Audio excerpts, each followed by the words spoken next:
Shalom Bapak Ibu, selamat pagi. Puji Tuhan kalau pada pagi hari ini kita masih bisa memuji nama Tuhan, kita masih bisa mendengarkan firman Tuhan. Saya akan menyampaikan renungan firman Tuhan pada pagi hari ini dan saya akan memberi judul renungan saya dengan dua sisi. Di tangan saya, Bapak Ibu, ada sebuah koin atau mata uang.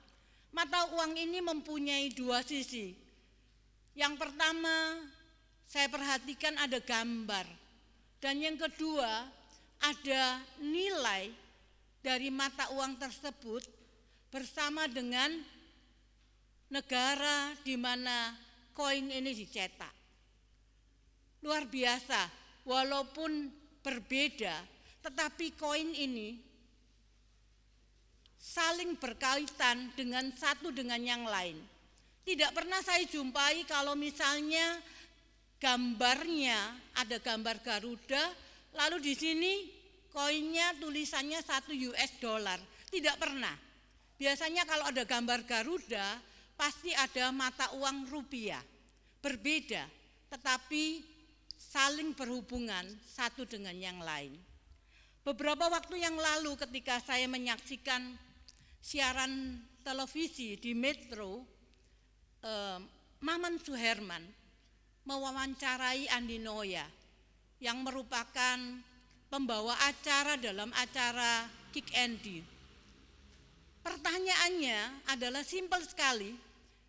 Maman mengatakan mengapa Andi Noya mau mewawancarai orang-orang khusus dalam tanda kutip. Di situ disebutkan ada perampok, ada pembunuh, ada preman, bahkan disebutkan nama, ada Hercules, ada nama Ramos Horta, orang yang pada waktu itu dicari oleh Sanana Gusmao dari daerah Timur Leste. Satu yang dijawab oleh Andi Noya pada waktu itu adalah karena ada sisi baik dari orang-orang tersebut. Di satu sisi mungkin orang ini meresahkan, sisi gelap. Tetapi di sisi lain, dia mengatakan atau Andi mengatakan ada sisi baik dari kehidupan mereka. Dan sisi baik itulah yang akan diangkat oleh Andi Noya dalam tulisan-tulisannya. Ketika virus corona atau COVID-19 mulai melanda dari Desember 2019, dimulai dari negara Cina sampai masuk ke Indonesia Maret, kalau saya ingat Maret 2020. Virus yang kecil mungkin tidak nampak oleh kasat mata kita, tetapi penularannya luar biasa cepat. Ini yang mengakibatkan pemerintah Indonesia membuat kebijakan-kebijakan untuk memutus rantai dari virus ini. Dan itu yang menyebabkan kekacauan di mana-mana. Mungkin kalau Bapak Ibu tahu, saya membaca dari Menteri Ketenagakerjaan bahwa ada 2 juta lebih orang Indonesia yang dirumahkan atau di PHK karena banyaknya pabrik-pabrik yang tutup. Ada begitu banyak perusahaan-perusahaan yang tidak dapat beroperasi karena adanya peraturan-peraturan pemerintah dalam kaitannya memutus virus tersebut. Begitu banyak dampak yang ditimbulkan dari virus ini. Mulai dari dampak ekonomi, sosial, budaya, sampai kepada pendidikan, semua terkena dampaknya. Kalau kita melihat betapa luar biasanya virus ini, sehingga banyak orang yang tidak dapat bisa atau tidak dapat bekerja. Kembali dengan ditutupnya tempat wisata, perhotelan sepi, sehingga kita lihat kalau kita lihat di satu sisi begitu kacaunya negara kita. Belum lagi di bidang pendidikan, mulai anak-anak sekolah yang diliburkan, mungkin minggu pertama, minggu kedua tidak terasa, tapi memasuki minggu keempat, memasuki minggu berikutnya sudah mulai timbul gejolak. Orang tua sudah banyak yang pusing mungkin ya, sudah pusing di bidang ekonomi, pusing bagaimana harus menjadikan dirinya sebagai guru di rumah, mengajar anak-anak. Mungkin para guru juga dibuat pusing, karena yang mungkin tadinya gaptek atau mungkin teknologinya tidak mengerti, dipaksa untuk belajar melek teknologi, supaya masih bisa mengajar, baik itu kepada mahasiswa atau kepada murid-murid. Orang tua mungkin sudah pusing dengan ekonomi, pusing lagi harus ngajari anaknya. Belum lagi tugas-tugas dari anaknya yang cukup banyak, yang memaksa orang tua sudah mulai pusing. Bapak Ibu, kalau kita lihat di satu sisi, memang seolah-olah kita dibuat kacau balau.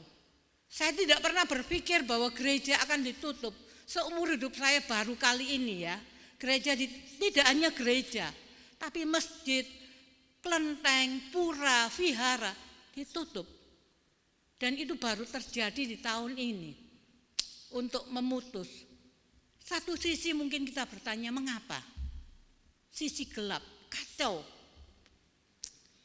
Tapi mari saya mengajak kita melihat atau kita bersama-sama melihat sisi positif, sisi sebelah satunya. Yang pertama, kita lihat orang-orang mulai peduli. Peduli dengan apa? Yang pertama, peduli dengan kebersihan diri. Kalau tadi mungkin jarang cuci tangan, sekarang udah cuci tangan, cepat mandi, membersihkan. Mulai peduli dengan kesehatan. Mulai peduli dengan kebersihan diri. Tidak hanya kebersihan diri, kebersihan lingkungan. Mungkin Bapak Ibu akan ingat ketika pertama kali, bersih-bersih rumah, gereja semprot, peduli dengan kebersihan. Kebersihan diri sendiri maupun kebersihan lingkungan. Mulai menjaga pola makan, mulai menjaga pola tidur, mulai menjaga kesehatan dengan rajin berolahraga. Entah itu hanya jalan kaki atau dengan rajin melakukan. Itu sisi yang baik yang saya lihat. Lalu yang kedua, bagaimana sisi yang baik yang hubungannya dengan sosial. Ketika pertama kali banyak orang di PHK, mungkin saya juga ikut merasa sedih. Tapi kita melihat orang-orang mulai peduli dengan saudara-saudara yang terkena dampaknya. Termasuk gereja kita, jemaat yang luar biasa, mulai memikirkan jemaat lain, jemaat kita yang terkena dampak, dan kita mau mencoba mengumpulkan sembako, menolong sebisanya. Peduli dengan lingkungannya, peduli dengan orang lain. Itu dampaknya. Bagi keluarga bagaimana? Ternyata ini juga berdampak. Bapak Ibu yang mungkin sibuk bekerja, sekarang mulai tinggal di rumah. Mulai mempunyai waktu dengan keluarga, mempunyai waktu untuk berkomunikasi, mulai mempunyai waktu untuk bermain dengan anak-anak, bermain dengan orang-orang yang ada di lingkungan yang selama ini mungkin tidak pernah dilakukan. Bermain bersama. Mungkin bagi para ibu mungkin memasak bersama dengan anaknya, membersihkan rumah bersama-sama. Dan itu suatu hal yang luar biasa. Yang tadi mulai renggang, didekatkan kembali. Itu adalah dampak dengan keluarga kita. Bagaimana dengan lingkungan kita? Ternyata cukup berdampak. Yang pertama, polusi udara berkurang. Mungkin Bapak Ibu ingat beberapa waktu yang lalu di media sosial ditulis langit kota Jakarta cerah. Itu dampak dari pengurangan polusi. Langit di atas kota Wuhan atau Beijing cerah. Itu menandakan polusi udara yang berkurang. Tahun yang lalu Tuhan mengizinkan saya berada di kota Beijing. Dan waktu itu summer, musim panas. Dan ketika saya di sana, kok musim panas mendung ya. Saya katakan enak ya kalau musim panas seperti ini. Tetapi pemandunya katakan, Bu, itu bukan mendung, itu polusi. Luar biasa. Ternyata polusi itu sudah merusak lapisan udara kita. Lalu diceritakan beberapa perairan di dunia menjadi lebih jernih. Kita melihat lingkungan kita. Lalu saya lanjutkan, saya baca itu beberapa hewan yang luar biasa. Itu berkembang biak dengan baik. Di Taman Nasional Baluran, itu yang namanya banteng, kerbau liar, dan rusa jarang tampak. Orang kalau ke sana untuk menjumpai kerbau liar atau banteng itu sulit sekali. Tetapi akhir-akhir ini, Bapak Ibu, kalau baca di CN atau baca di media sosial, ini banteng kerbau itu bisa jalan-jalan di taman dan mereka merasa nyaman. Saya perhatikan lagi di alun-alun kota kita, itu tidak pernah sepi oleh orang-orang, biasanya selalu penuh. Dan saya jarang memperhatikan burung dara, ada sedikit sekali, tapi beberapa kali saya lewat situ sekarang, karena itu sudah ditutup, burung dara itu banyak sekali. Wah, rupanya mereka sedang menikmati kebebasannya. Mungkin gantian ya Bapak Ibu, kalau sekarang kita harus tinggal di rumah, mereka yang gantian keluar dan mereka menikmati kebebasannya. Demikian juga di pantai Gatar Mata, ini Gatir Mata ya. Ini di India, dicatat ada 10 juta penyu akan menetas dalam tahun ini. Ternyata hewan-hewan yang tadinya dilindungi, mereka berkembang biak ketika manusia berkurang, tidak mengunjungi mereka. Lalu kita melihat lagi, saya mencatat lagi, yang mengejutkan kita adalah lapisan ozon. Lapisan ozon ini adalah lapisan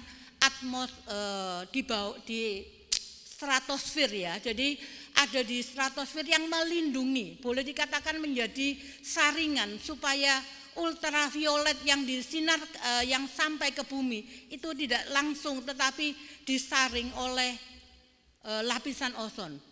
Nah, beberapa waktu yang lalu para ahli menjadi khawatir karena lubangnya semakin lebar dan semakin lebar. Saya pernah membaca kurang lebih 1 juta kilometer itu lubangnya.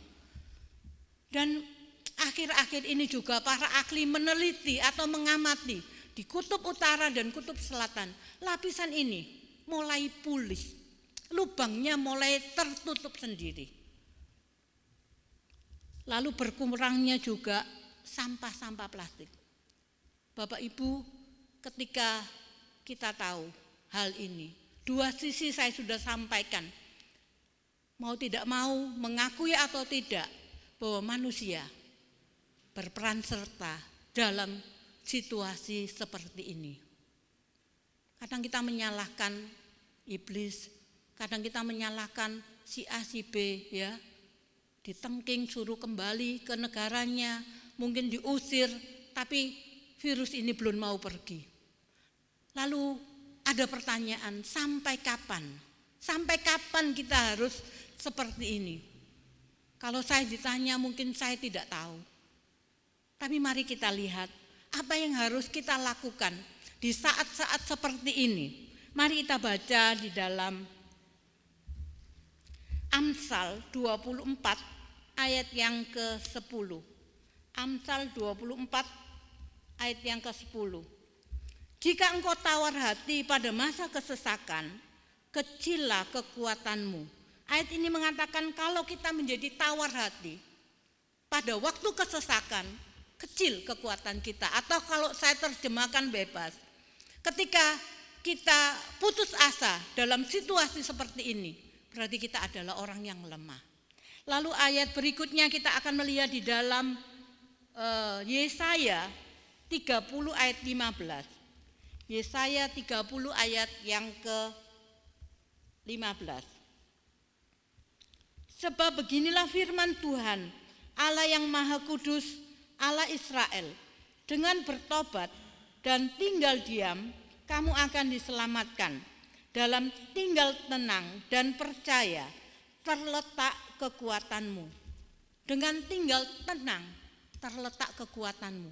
Mengapa kita harus tenang dalam menghadapi situasi sulit? Mungkin Bapak Ibu punya pengalaman yang pernah belajar sepeda motor atau mobil. Kalau Bapak Ibu panik, itu berbahaya. Karena bisa-bisa yang ingin diinjak itu rem, bisa jadi gas yang diinjak. Jadi Tuhan katakan ketika kita tenang, di situ kekuatan kita. Lalu kita akan melihat berikutnya Ibrani 13 ayat yang ke-5. Ibrani 13 ayat 5. Janganlah kamu menjadi hamba uang dan cukupkanlah dirimu dengan apa yang ada padamu, karena Allah telah berfirman, aku sekali-kali tidak akan membiarkan engkau dan aku sekali-kali tidak akan meninggalkan engkau. Mengapa kita harus tenang? Karena Tuhan mengatakan bahwa aku sekali-kali tidak akan meninggalkan engkau. Aku sekali-kali tidak akan membiarkan engkau. Kata sekali-kali itu boleh sama atau sinonim dengan aku tidak akan pernah meninggalkan engkau. Kita tahu di dalam situasi apapun kita percaya bahwa Tuhan tidak akan meninggalkan engkau.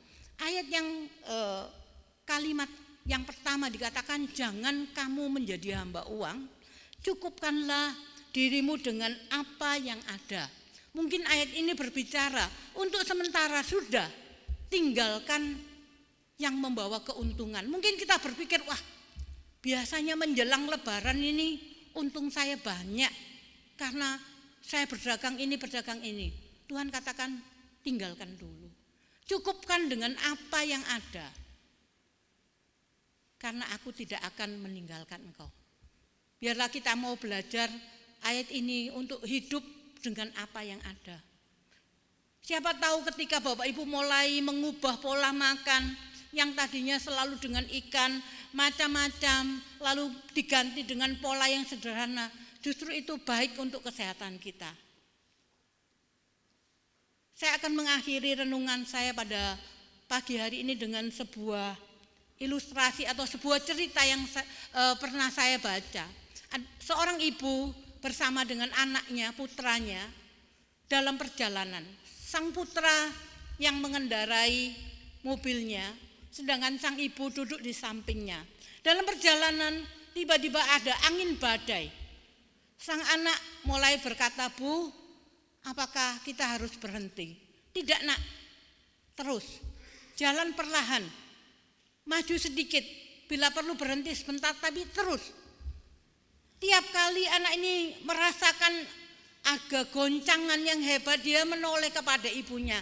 "Bu, apakah saya perlu berhenti?" Ibunya katakan, "Tidak, Nak. Terus jalan." Sampai di suatu tempat, ibunya mengatakan, "Cukup, Nak, berhenti." Anaknya mulai bingung, tadi di badai tidak mau, tapi sekarang dia merasa sudah nyaman, disuruh turun. Dia katakan, lalu anak ini turun bersama ibunya. Ibunya mulai katakan, "Nak, lihat, badai itu ada di sana. Kalau kita tadi berhenti di sana, kita akan terjebak dalam badai itu. Apakah kamu menyadari bahwa kita baru saja melewati badai itu? Bapak Ibu, mungkin dalam situasi yang cukup sulit, apa yang harus kita lakukan? Dengan pertanyaan kapan badai ini berlalu? Sampai kapan harus seperti ini? Tidak ada seorang yang bisa menjawab. Tapi mari kita akan ulurkan tangan kita kepada Tuhan yang memiliki kehidupan kita. Dia yang berjanji, katakan, aku sekali-kali tidak akan meninggalkan engkau. Aku sekali-kali tidak akan membiarkan engkau. Mari kita ulurkan tangan kita dan kita mengizinkan Tuhan memegang tangan kita. Dia akan memampukan kita. Dia akan ngajari kita untuk bagaimana kita melewati badai. Sementara tangan Tuhan memegang kita, mungkin kita akan masih merasakan tiupan angin kencang itu. Tetapi kita tahu ketika tangan yang kuat itu memegang kita, dia akan tetap memegang tangan kita. Dia tidak akan melepaskan tangan kita sampai satu kali kita bisa melihat pelangi kasih-Nya. Kita akan izinkan Tuhan menyelesaikan karyanya, memperbaiki bumi kita yang sudah rusak karena tangan-tangan manusia juga. Biarlah kita akan tetap percaya, kita akan menaruh terus harap kepada Tuhan.